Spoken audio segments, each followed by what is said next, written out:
for us having to keep up this lie. They're not going to come and inspect your ashram. I had to come up with elaborate lies.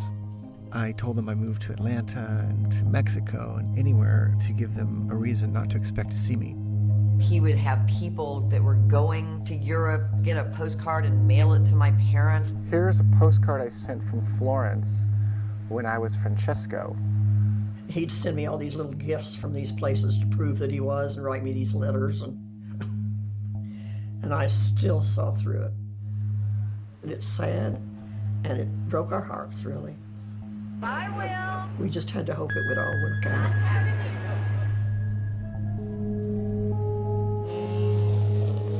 My role increased in the Buddha field, and I had a group of new disciples eager to do service with me. I set out to make our house in Austin a place of peace and beauty.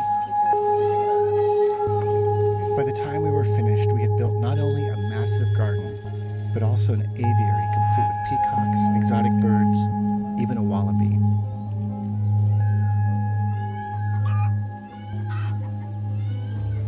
The garden became our sanctuary, and his house became like a refuge from the outside world.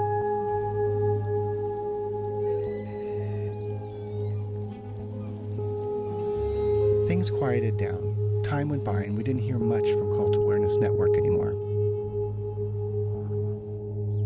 We thought our lives might be getting back to normal, but the demands of the Buddha field and Andreas became greater and greater.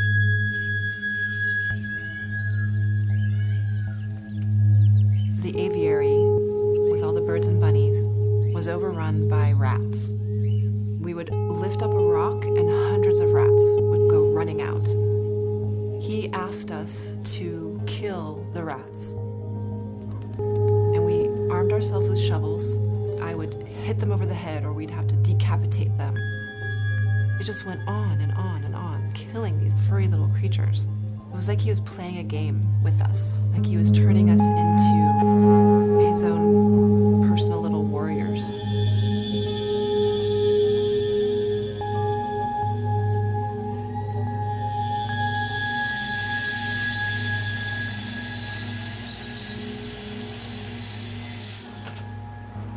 Andreas loved to dance, and he said he wished he had a theater. So I found this amazing piece of land.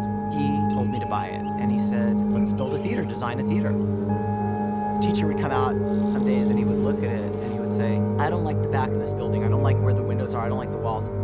Take it down. And we would literally unbuild the building and rebuild it again for him to come out and look at it. He would take me into his room and he'd say, why are you taking so long to build this building? If I was doing this, this would have been done a year ago. You're delaying my work. You're creating karma. I was just horrified. And he'd say, this is all just a teaching for you.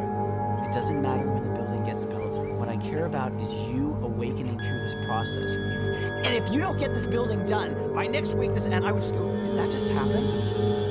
Once the theater was built, Andreas began choreographing ballets.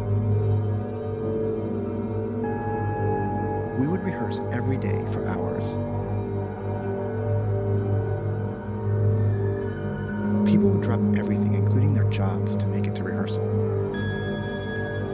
These ballets were astonishing. Fabric would be ordered from LA and flown in so that we could have these elaborate costumes, and sets would be designed. It was something extraordinary.